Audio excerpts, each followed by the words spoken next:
नमस्कार. 60च्या बातमीपत्रात मी शिबानी जोशी आपलं स्वागत करते. सुरुवातीला एक नजर ठळक बातम्यांवर. आकाशवाणीवरून मन की बात कार्यक्रमाद्वारे पंतप्रधानांचा जनतेशी संवाद. जागतिक पर्यावरण दिनी देशभरात कचरा व्यवस्थापनाची मोहीम सुरू करणार. लोकशाहीमध्ये सरकारचं जनतेप्रतीच उत्तरदायित्व. विधायक टीकेचं सरकारकडून नेहमीच स्वागत. पंतप्रधान. केंद्र सरकारच्या थेट लाभ हस्तांतरण योजनेमुळे 50,000 कोटी रुपयांची बचत. अमित शहा. मी मुख्यमंत्री बोलतोय या कार्यक्रमाद्वारे मुख्यमंत्र्यांचा जनतेशी संवाद. राष्ट्रीय आणि सामाजिक मूल्यांची जाण असलेली पिढी निर्माण करायची आहे. देशाला संरक्षण सामग्री उत्पादित करण्याचं केंद्र बनवणं आवश्यक असल्याचं अरुण जेटली यांचं मत. कर्जमुक्तीसह सिंचनाच्या सोयी आणि शेतीविषयक पायाभूत सोयी वाढवणं गरजेचं. नितीन गडकरी. थोर स्वातंत्र्य सेनानी विनायक दामोदर सावरकर यांच्या जयंतीनिमित्त देशभरातून आदरांजली. मुस्लिम बांधवांच्या पवित्र रमजान महिन्याला आजपासून सुरुवात. पंतप्रधानांच्या जनतेला शुभेच्छा. आणि पाऊस केरळात 30-31 मेच्या सुमाराला पोहोचण्यासाठी मध्य बंगालच्या उपसागरात परिस्थिती अनुकूल. नमस्कार. आणि आता सविस्तर वृत्त. 5 जून हा जागतिक पर्यावरण दिन आहे. या दिवशी केंद्र आणि राज्य सरकार कचरा व्यवस्थापनासाठी मोठं अभियान हाती घेणार असल्याची घोषणा पंतप्रधान नरेंद्र मोदी यांनी आज मन की बात या कार्यक्रमात केली. 5 जूनला देशातल्या 4,000 शहरांमध्ये ओला आणि सुका कचरा गोळा करण्यासाठी वेगवेगळे कचऱ्याचे डबे उपलब्ध करून दिले जातील असंही पंतप्रधानांनी सांगितलं.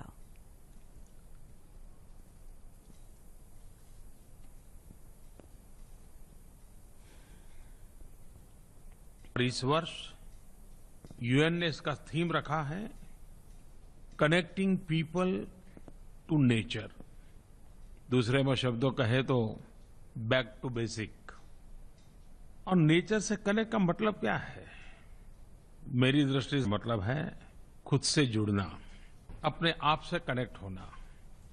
नेचर से कनेक्ट का मतलब है बेटर प्लेनेट को नर्चर करना. और इस बात को महात्मा गांधी से ज्यादा अच्छे से कौन बता सकता है? महात्मा गांधी कई बार कहते थे, one must care about in world one will not see. अर्थात हम जो दुनिया नहीं देखेंगे, हमारा कर्तव्य है कि हम उसकी भी चिंता करें, हम उसकी भी केयर करें. स्वच्छता मोहिमेअंतर्गत कचरा विघटन करून त्याची योग्य विल्हेवाट लावण्याची एक संस्कृती आपण विकसित करू असं आवाहनही त्यांनी जनतेला केलं.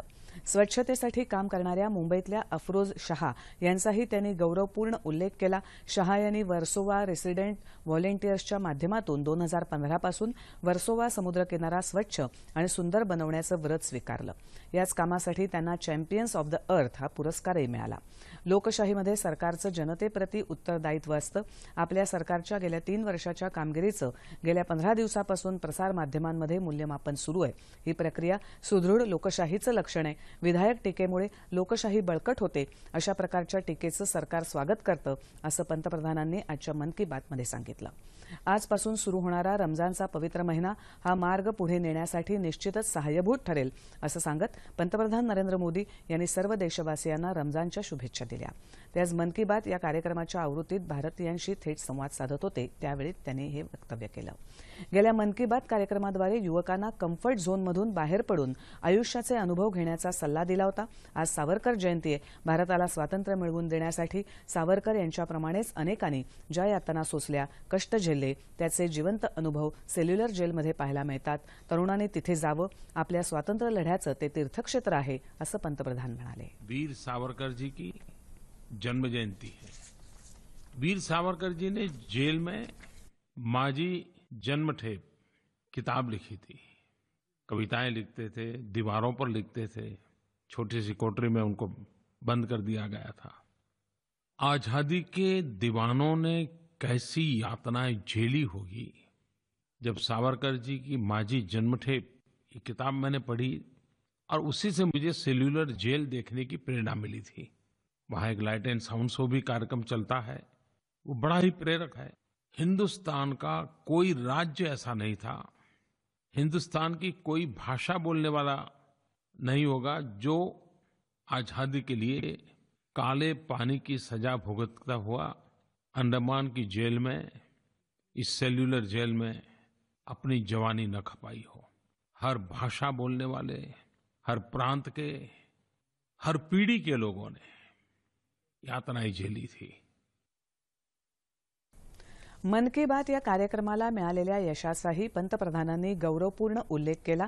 या कार्यक्रमामुळे देशातल्या प्रत्येक कुटुंबाचा सदस्य बनलो आहे असंही ते म्हणाले। मैंने जब मन की बात शुरू की तो मैंने भी सोचा नहीं था।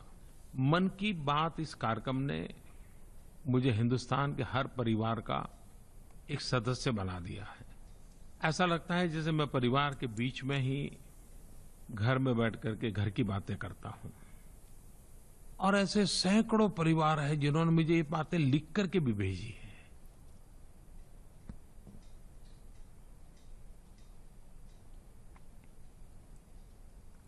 21 जून हा जागतिक योग दिन। भारतानं जगाला दिलेली ही भेट। एका बाजूला विश्वभरात दुही फैलावणाऱ्या अनेक शक्ती आपला विकृत चेहरा दाखवत आहेत। अशावेळी जगाला भारताकडून मिळालेली ही खूप मोठी देणगी आहे। योगाच्या माध्यमातून आपण विश्वाला एका सूत्रामध्ये जोडलंय असंही ते यावेळी म्हणाले। केंद्र सरकारच्या थेट लाभ हस्तांतरण योजनेमुळे गेल्या 3 वर्षात 32 कोटी गरजू लोकांच्या बँक खात्यात पैसे जमा झाल्यानं 50,000 कोटी रुपयांची बचत झाल्याचा दावा भाजपाचे राष्ट्रीय अध्यक्ष अमित शहा यांनी केला आहे। आज पीटीआयशी संवाद साधताना ते बोलत होते। आधार कार्ड जोडणी सक्तीची असलेल्या या योजनेमुळे त्रुटी कमी झाल्या, दलाल नाहीसे झाले आणि फुकटात फायदा करून घेणाऱ्यांची संख्या घटली। केंद्र सरकारच्या प्रभावी उपाययोजनांमुळे भारत हे आता झपाट्यानं विकसित होणारं राष्ट्र बनलं असून चलनवाढ नियंत्रणात ठेवण्यात सरकारला यश आलंय। युरियाचं सर्वाधिक उत्पादन, सर्वाधिक गॅस जोडण्याचं वितरण, विक्रमी कोळसा आणि ऊर्जा उत्पादन, सर्वाधिक राष्ट्रीय महामार्गांची आणि ग्रामीण रस्त्यांची बांधणी, सर्वाधिक वाहन उत्पादन, सर्वाधिक सॉफ्टवेअर निर्यात आणि सर्वाधिक परकीय चलनाची बचत ही केंद्र सरकारची फार महत्त्वाची कामगिरी असल्याचं शहा यावेळी म्हणाले। त्याचप्रमाणे प्रधानमंत्री सुरक्षा विमा योजनेमुळे 15 कोटी लोकांना लाभ झाल्याचं त्यांनी सांगितलं। तर प्रधानमंत्री जीवन ज्योती विमा योजनेमुळे 3 कोटी लोक लाभान्वित झाले आहेत असंही ते म्हणाले। अटल निवृत्ती वेतन योजनेअंतर्गत 38,23,000 लोकांना 1,344 कोटी रुपये वितरित करण्यात आलेत। तर महात्मा गांधी राष्ट्रीय ग्रामीण रोजगार हमी योजनेअंतर्गत गेल्या वर्षभरात 51,902 कोटी रुपये देण्यात आल्याचं शहा यांनी यावेळी स्पष्ट केलं। शिक्षणातून स्वकेंद्रित नाही तर राष्ट्रीय आणि सामाजिक मूल्यांची जाणीव असणारी पिढी निर्माण करायची आहे असं प्रतिपादन मुख्यमंत्री देवेंद्र फडणवीस यांनी केलंय। मी मुख्यमंत्री बोलतोय या कार्यक्रमात ते आज बोलत होते। शिक्षण घेत असताना आणि शिकल्यानंतर एक गोष्ट मात्र सर्वांनी लक्षात ठेवली पाहिजे, तो सामाजिकतेचा भाव, राष्ट्रीयतेचा भाव।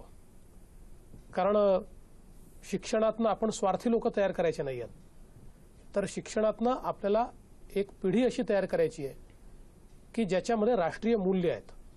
आपल्या देशाकरता, समाजाकरता काही ना काही करण्याची इच्छा आहे।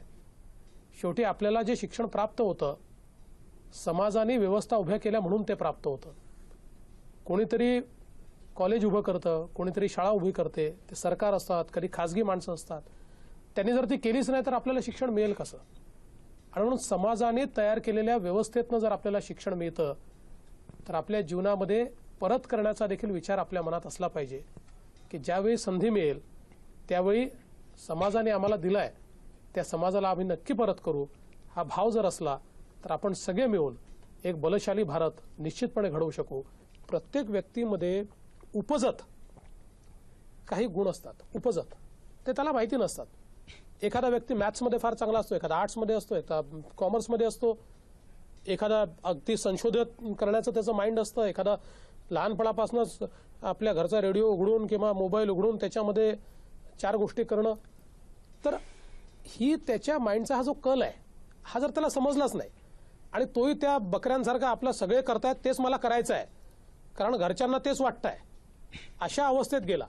बरं, घरच्यांना जर मुलांनी सांगितलं की मी थोडं वेगळं काही करू इच्छितो तर त्यांनाही कॉन्फिडन्स वाटत नाही। या कल चाचणीच्या माध्यमातून तो कॉन्फिडन्स त्या विद्यार्थ्याला येणार आहे आणि तो कॉन्फिडन्स त्या पालकांना येणार आहे। यावेळी शैक्षणिक अभ्यासक्रमाचा आराखडा, नवीन विद्यापीठ कायद्यातील सुधारणा, अप्रेंटिसशिप कायद्यातील बदलामुळे रोजगाराच्या उपलब्ध होणाऱ्या संधी अशा विविध विषयांवर विद्यार्थ्यांनी विचारलेल्या प्रश्नांना मुख्यमंत्र्यांनी उत्तरं दिली. विद्यापीठांनाही मुख्यमंत्र्यांनी मार्गदर्शन केलं. तोपर्यंत विद्यापीठ मार्केटशी जोडले जाणार नाही. म्हणजे विद्यापीठाचं काम दोन प्रकारे आहे. एक, नवीन संशोधन हे मार्केटला देणं, आणि दुसरं मार्केटमध्ये जे आहे त्याला अनुरूप अशा प्रकारचं मानव संसाधन तयार करणं. या दोन्ही करता विद्यापीठांची व्यवसायांशी, मार्केटशी, बिझनेसेसशी कनेक्टिव्हिटी असली पाहिजे, रिसर्चची कनेक्टिव्हिटी असली पाहिजे. ती करण्याचा प्रयत्न आता आपण या ठिकाणी करतो आहोत. आजच्या काळात मनुष्यबळ निर्माण करणं आवश्यक आहे. त्यासाठी विद्यापीठांनी त्यांच्या संशोधनाचा व्यवसाय तसंच बाजारपेठेशी संपर्क ठेवायला हवा. त्यासाठी सरकारकडूनही प्रयत्न सुरू असल्याचं त्यांनी सांगितलं. आज महाविद्यालयं स्वायत्त होण्याची गरज आहे. तसं झाल्यास सर्व महाविद्यालयं अत्यंत ताकदीनं विकास करू शकतील आणि त्यामुळे जगानुरूप सकारात्मक बदल होऊ शकतील असे ते म्हणाले. विद्यार्थ्यांना पुस्तकी ज्ञानाबरोबर प्रात्यक्षिक ज्ञान मिळण्याची गरजही मुख्यमंत्र्यांनी यावेळी व्यक्त केली. शिक्षणात खेळ हा महत्त्वाचा घटक असून नवीन कायद्यानुसार त्याच्याकडेही लक्ष दिलं जाईल असंही ते म्हणाले. देशाला संरक्षण सामग्री उत्पादित करण्याचं केंद्र बनवणं आवश्यक असल्याचं मत संरक्षण मंत्री अरुण जेटली यांनी व्यक्त केलंय. ते आज पुण्यात डिफेन्स इन्स्टिट्यूट ऑफ ॲडव्हान्स टेक्नॉलॉजीच्या 9व्या दीक्षांत समारंभात बोलत होते. या क्षेत्रात देशाला स्वावलंबी करणं हे सरकारचं लक्ष्य आहे. संरक्षण सामग्री क्षेत्रात स्वावलंबी होण्यासाठी कणखरपणा लागतो, तो सध्याच्या सरकारमध्ये आहे. संरक्षण क्षेत्रात स्वयंसिद्धता प्राप्त करण्यासाठी सार्वजनिक आणि खासगी क्षेत्रातली भागीदारी महत्त्वाची आहे. कुठलाही देश शस्त्रास्त्रांच्या आयातीवर टिकू शकत नाही असं सांगतानाच पायाभूत सुविधांसह इतर क्षेत्र संरक्षण क्षेत्राशी जोडण्याची आवश्यकताही जेटली यांनी यावेळी व्यक्त केली. कर्जमाफीनं शेतकऱ्यांचे प्रश्न सुटत नाहीत. कर्जमुक्तीसह सिंचनाच्या सोयी आणि शेतीविषयक पायाभूत सोयी वाढवणं गरजेचं आहे असं केंद्रीय रस्ते वाहतूक मंत्री नितीन गडकरी यांनी म्हटलंय. केंद्र सरकारच्या त्रिवर्ष पूर्तीनिमित्त नागपूर इथे आयोजित पत्रकार परिषदेत ते बोलत होते. कर्जमाफीच्या घोषणा आधीही झालेल्या आहेत, मात्र कर्जमाफी देऊन शेतकऱ्यांच्या आत्महत्या थांबलेल्या नाहीत. विदर्भात जोपर्यंत 50% सिंचन होत नाही तोपर्यंत आत्महत्या थांबणार नाहीत असं मत त्यांनी व्यक्त केलं. गेल्या 3 वर्षात विदर्भात अनेक कामं झाली आहेत असंही गडकरी यावेळी म्हणाले. भारतभूमीला इंग्रजांच्या जोखडातून मुक्त करण्यासाठी थोर क्रांतिकारक स्वातंत्र्यवीर सावरकर यांनी आपलं समग्र जीवन अर्पण केलं. क्रांतिकारकांची एक पिढीच त्यांनी निर्माण केली. स्वातंत्र्य मिळाल्यानंतरही सावरकरांच्या महान कार्याची दखल आपल्या देशात घेतली गेली नाही, ही अतिशय दुर्दैवाची गोष्ट आहे असं मुख्यमंत्री देवेंद्र फडणवीस यांनी म्हटलंय. आज सावरकरांच्या 134व्या जयंतीनिमित्त नाशिकमधल्या भगूर या त्यांच्या जन्मगावी आयोजित करण्यात आलेल्या एका कार्यक्रमात मुख्यमंत्री बोलत होते. अंदमानात कैदेत असताना प्रचंड हाल अपेष्टा सोसूनही सावरकरांची हिंमत कधी खचली नाही असं सांगून मुख्यमंत्री म्हणाले की परिस्थितीला शरण न जाता कारागृहातल्या कैद्यांना एकत्र करून त्यांनाही देशभक्तीचे धडे देणाऱ्या या महान क्रांतिकारकाचे विचार प्रत्यक्षात आणण्यासाठी आपण प्रयत्न करायला हवा. सावरकर वाड्यात सावरकर यांच्या प्रतिमेचं पूजन करून मुख्यमंत्र्यांनी आज प्रतिमेला पुष्पहार अर्पण केला. भगूर इथल्या सावरकरांच्या स्मारकाच्या विकासाकरता राज्य सरकारनं याआधीच 65 लाख रुपये मंजूर केले आहेत. सावरकर यांच्या जयंतीनिमित्त नागपुरातील शंकरनगर चौक इथल्या त्यांच्या पुतळ्याला नागपूरच्या महापौर नंदा जिचकार, उपमहापौर दीपराज पार्डीकर यांनी पुष्प अर्पण करून अभिवादन केलं. यावेळी महापौर नंदा जिचकार, उपमहापौर दीपराज पार्डीकर यांनी सावरकर यांच्याबाबत आपले विचार व्यक्त केले. लातूर शहरातही हनुमान चौकात अत्रिवरद प्रतिष्ठानच्या वतीनं अभिवादन सभेचं आयोजन करण्यात आलं होतं. महापौर सुरेश पवार आणि उपमहापौर देविदास काळे प्रमुख पाहुणे म्हणून यावेळी उपस्थित होते. यावेळी उपस्थितांना झाडाच्या रोपांचं वाटप करण्यात आलं, तसंच रक्तदान शिबिराचंही आयोजन करण्यात आलं होतं. सावरकरांनी देशासाठी केलेलं कार्य डोळ्यासमोर ठेवून शहराच्या विकासासाठी नागरिकांनी विकास कामाला सहकार्य करावं असं आवाहन पवार यांनी यावेळी केलं. मुस्लिम बांधवांसाठी पवित्र समजला जाणारा रमजानचा महिना आजपासून सुरू झालाय. रमजानचा महिना सुरू होत असल्यामुळे मुस्लिम बांधवांनी काल रात्रीपासूनच मशिदीमध्ये विशेष प्रार्थना केली. तरावीह या नावानं ओळखली जाणारी ही प्रार्थना महिनाभर सुरू राहणार आहे. इस्लामिक कॅलेंडरनुसार रमजान हा 9वा महिना असून या महिन्याच्या समाप्तीला ईद उल फित्र साजरी केली जाते. केरळमध्ये रमजानला कालपासूनच सुरुवात झाली आहे. राष्ट्रपती प्रणव मुखर्जी, उपराष्ट्रपती हमीद अन्सारी आणि पंतप्रधान नरेंद्र मोदी यांनी रमजाननिमित्त मुस्लिम बांधवांना शुभेच्छा दिल्या आहेत. आणि आता हवामान. नैऋत्य मोसमी पाऊस केरळात 30 ते 31 मेच्या सुमाराला पोचण्यासाठी मध्य बंगालच्या उपसागरात परिस्थिती अनुकूल होत चालली आहे असं हवामान विभागानं म्हटलं आहे.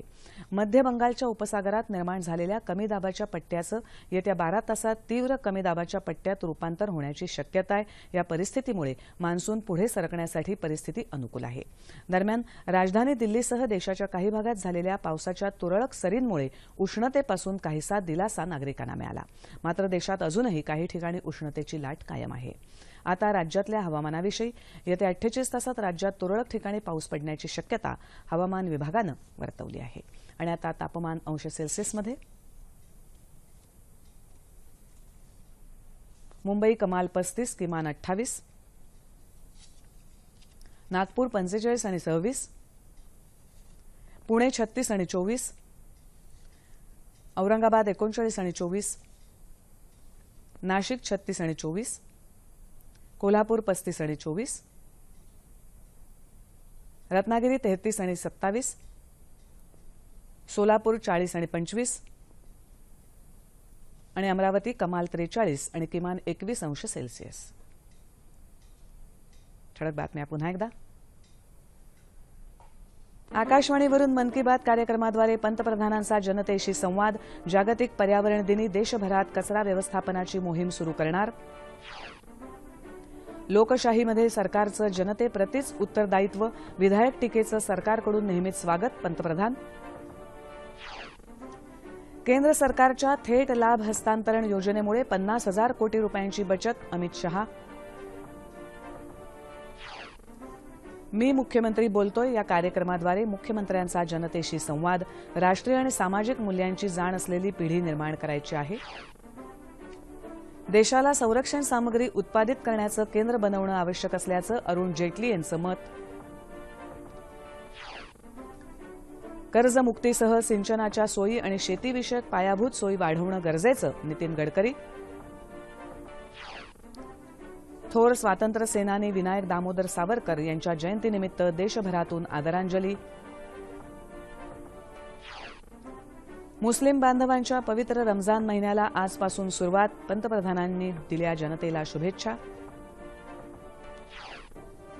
आणि पाऊस केरळात 30-31 मेच्या सुमाराला पोहोचण्यासाठी मध्य बंगालच्या उपसागरात परिस्थिती अनुकूल.